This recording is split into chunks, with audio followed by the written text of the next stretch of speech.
Hello friends, welcome to SSC coaching centre. दोस्तों, आज की वीडियो में हम बात करेंगे रीजनिंग के इंपॉर्टेंट प्रश्नों की। तो चलिए स्टार्ट करते हैं। पहला सवाल है, यदि किसी कूट भाषा में कैपिटल को इस रूप में लिखा जाता है, उसी कूट भाषा में इसको कैसे लिखा जाएगा। अब देखो, इसका संबंध इससे है, कोई ना कोई लॉजिक है, कोई ना कोई भाषा है, कूट भाषा दी गई है, कूट भाषा में कैपिटल को इस रूप में लिखा गया है। तो इसी को हम पहले पहचानेंगे, क्या लॉजिक दिया गया है। कैपिटल लिख लेते हैं, ठीक है। कैपिटल कैपिटल लिख लिया। इस कैपिटल का कोड ये है, क्या है कोड? CPATILA,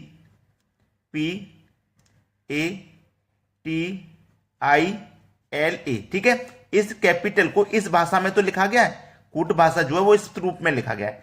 अब इसमें पहले रिलेशन बना लो, इसमें हमें कैसे दिया गया। देखो, पहला वाला अल्फाबेट सेम है, दूसरा अल्फाबेट देखो इस तरीके से लिखा गया, दूसरा वाला नीचे तीसरे नंबर पे आ गया और तीसरे वाला दूसरे नंबर पे आ गया।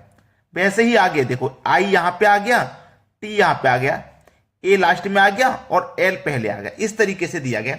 सेम लॉजिक बनाएंगे हम यहां पे भी। देखिए, उसी कूट भाषा में तो इसी को लिखना है, PERSONS। देखो, पहला अल्फाबेट यहां पे सेम था, तो हमको पहला अल्फाबेट यहां पे भी सेम रखना है। उसके बाद इस तरीके से क्रॉस करेंगे। देखो, दूसरा अल्फाबेट तीसरे पे आ गया, यहां पे भी दूसरा वाला तीसरे पे आ जाएगा, मतलब ई आपका यहां आ जाएगा। और तीसरा वाला दूसरे पे था, तो तीसरा वाला यहां दूसरे पे आ जाएगा, आर यहां पे आ जाएगा। PRE चेक कर लो पहले किस ऑप्शन में। PRE, पी के बाद आर नहीं है, पी के बाद आर नहीं है, पी के बाद आर नहीं है। डी ऑप्शन है केवल जिसमें PRE दिया गया, तो आगे चेक करने की जरूरत नहीं है, लेकिन फिर भी हम क्या करते हैं, चेक कर लेते हैं। इस तरीके से ही तो चल रहा है हमारा कूट भाषा में। अब बिल्कुल इसी तरीके से हम आगे चलेंगे। ये एस हमारा यहां आ जाएगा, ठीक है, एस हमारा यहां आ जाएगा और ये ओ हमारा यहां आ जाएगा। इस तरीके से एस हमारा यहां आ जाएगा, एन हमारा यहां आ जाएगा। इस तरीके से बिल्कुल उसी कूट भाषा में हमने इसको बना दिया और हमारा डी ऑप्शन बिल्कुल सही हो गया। अब देखते हैं अगला सवाल।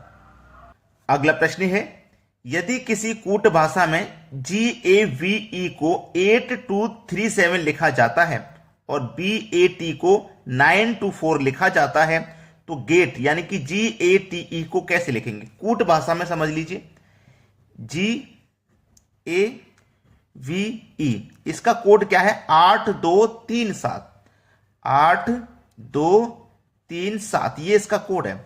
फिर है BAT, BAT का कोड है 924, यही तो है। पूछा है GATE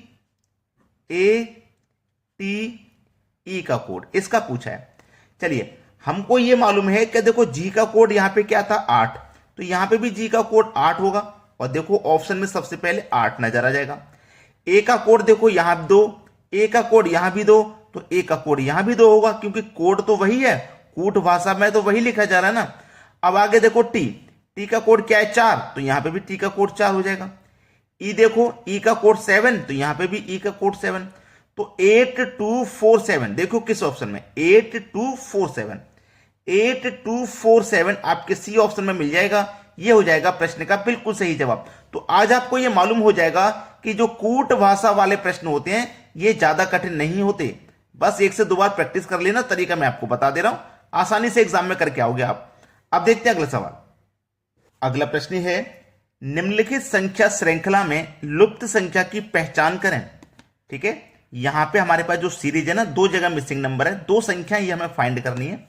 ऑप्शन में भी 2 संख्या आपको दी रखी है, 1542, 1745, 1747, 1848। कौन सी संख्या है जो यहां पर आएंगी। अब संख्याओं को जब आप देखोगे ना, तो 2 के बाद 65, 65 के बाद 7, यानी कि एक साथ संख्या बढ़ गई, फिर घट गई, फिर बढ़ रही है, फिर घट रही है, फिर बढ़ रही है, फिर घटेगी। ऐसा संख्या का प्रश्न कभी मिले कि बढ़े फिर घटे, तो वहां पे आप एक संख्या को छोड़ के रिलेशन बनाएंगे। ठीक है, जैसे कि 2 के बाद में एक संख्या को छोड़ दूंगा, 7 पे पहुंच जाऊंगा, तो 2 से 7 पहुंच गए हम, यानी कि आपने 2 में 5 जोड़ा है, तब जाके आप 7 पे पहुंचे हो। फिर एक संख्या को छोड़ के आगे पहुंचोगे, 7 से 12 पे पहुंचोगे, यानी कि 7 में भी आप 5 जोड़ोगे तब 12 पे पहुंचोगे। अब यहां पे भी एक संख्या को छोड़ के आगे पहुंचेंगे, यहां 5 जोड़ के पहुंचे, यहां 5, तो 5 हमें यहां भी जोड़ना होगा, तो 12 में जोड़ दूंगा मैं 5, तो 12 में 5 जोड़ने पे कितना मिलेगा भैया, 17 मिलता है। ठीक है, अब 17 हमारे दो ऑप्शन में, एक ऑप्शन में पहले 17 यहां और एक ऑप्शन में यहां, अगर एक ही ऑप्शन में होता तो वही सही हो जाता। चलिए दूसरा चेक कर लेते हैं, जो छोटी हुई संख्या है उनको। 65 के बाद देखो मैं एक संख्या को छोड़ूंगा, आगे बढ़ूंगा, 59 हो जाएगा। 65 से 59, तो 65 से 59 पे आया, क्या हुआ, माइनस का 6। अब 59 से हो गए 53, भाई यहां पे भी -6 हुआ, 59 से 53 पहुंचोगे -6 करना पड़ेगा। अब यहां पे भी पहुंचो आप, ठीक है, यहां पे भी पहुंचो आप, तो यहां पे भी 6 माइनस करेंगे। जब यहां 6 माइनस किया, यहां 6 माइनस किया, तो यहां भी 6 माइनस करेंगे। 53 में से 6 माइनस कर देंगे तो यहां कौन सी संख्या आ जाएगी, 47। तो पहली संख्या 17 थी, दूसरी संख्या 47, 17 47, 17 47, सी ऑप्शन बिल्कुल सही जवाब। चलिए अब देखते हैं अगला क्वेश्चन। अगला प्रश्न है आपका 6 21 3 क्वेश्चन मार्क। क्वेश्चन मार्क वाली जगह पे क्या आएगा ये हमको बताना है, ठीक है।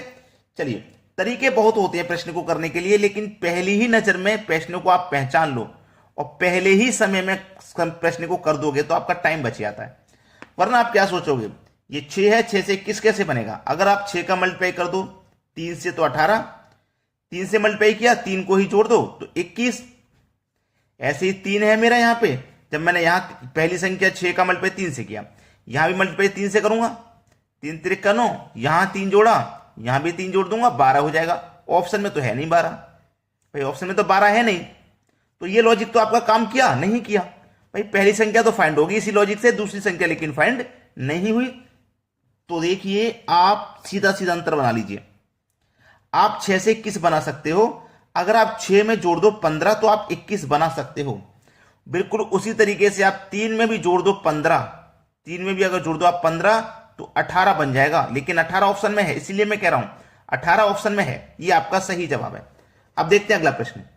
अगला प्रश्न है, यदि x का अर्थ प्लस, z का अर्थ डिवाइड, y का अर्थ माइनस और p का अर्थ गुना है तो समीकरण का मान बताएं। इस समीकरण का मान हमको बताना है।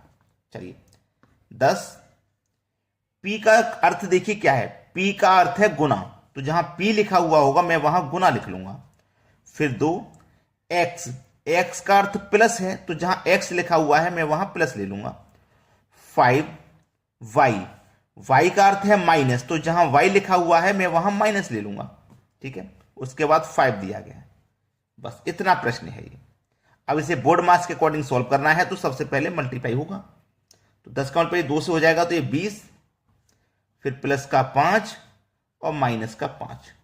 20 और 5 को जोड़ेंगे आप 25, माइनस कर दोगे उसमें से 5, 25 में से माइनस कर दोगे 5, आपका आंसर आ जाएगा 20। समीकरण हल हो गया, ठीक है, समीकरण हल हो गया। आपको बस इस समीकरण को सीख लेना है, वरना ज्यादा मुश्किल नहीं होते, और बड़े बड़े भी समीकरण होते हैं और ये प्रश्न परीक्षा में बहुत आते हैं। इसका अर्थ ये है, इसका अर्थ ये है, वो अर्थ बस आप समीकरण में रखते जाइए, उसके बाद बोर्ड मार्क्स का अकॉर्डिंग सॉल्व कर लो, आंसर आ जाएगा।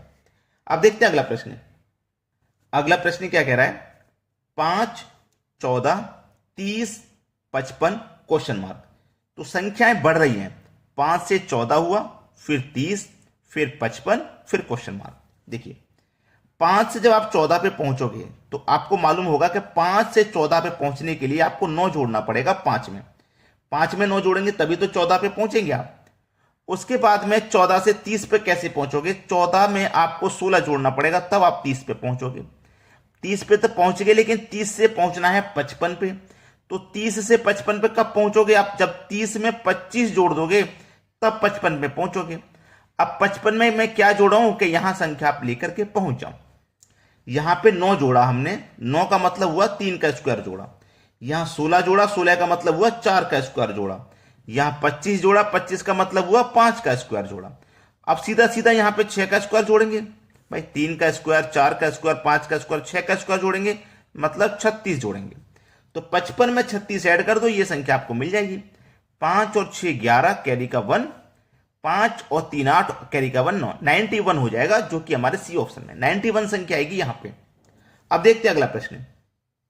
अगला प्रश्न है, यदि 12 गुने 6 बराबर 207 और 14 गुने 7 बराबर 809 तो 13 गुने 4 बराबर क्या होगा।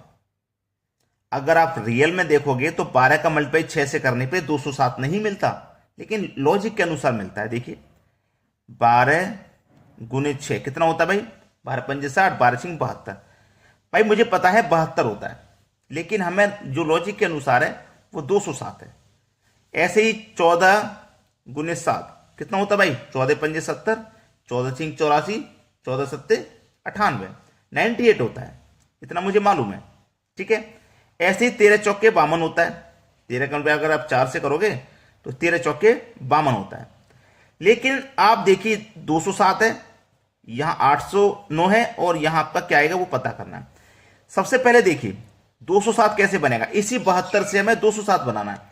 तो इस 72 से 207 कैसे बनाना है? जो लास्ट वाली संख्या है ना उसे पहले लिख दो, और जो पहले वाली है उसे लास्ट में लिख दो। संख्याओं को अपोजिट कर लेना है और बीच में 0 लगा देना है अपनी तरफ से। देखो 207 बना कि नहीं बना। ऐसे ही इन संख्याओं को हम अपोजिट करेंगे। ठीक है, लास्ट वाली पहले लिखेंगे, पहले वाली लास्ट में, और बीच में 0 अपनी तरफ से लगाएंगे। देखो 809 बन गया, बन गया कि नहीं बना? यहां पे भी बिल्कुल वही लॉजिक लगाइए, लास्ट वाली पहले अपोजिट करो, पहले वाली लास्ट में, और 0 लगाना अपनी मर्जी से, 205 हो जाएगा। 205 डी ऑप्शन देखो बिल्कुल सही जवाब। तो भाई अगर आपने अभी तक लाइक नहीं किया, वीडियो को देखते जा रहे हो लेकिन लाइक करना भूल गए हो, तो एक लाइक का बटन दबा दीजिए। ठीक है दोस्तों, और सभी दोस्त आपके जो तैयारी कर रहे हैं ना एग्जाम की, वहां तक वीडियो को शेयर कर दीजिए, आपकी बहुत मेहरबानी होगी। वीडियो देखने के लिए आपका बहुत बहुत धन्यवाद।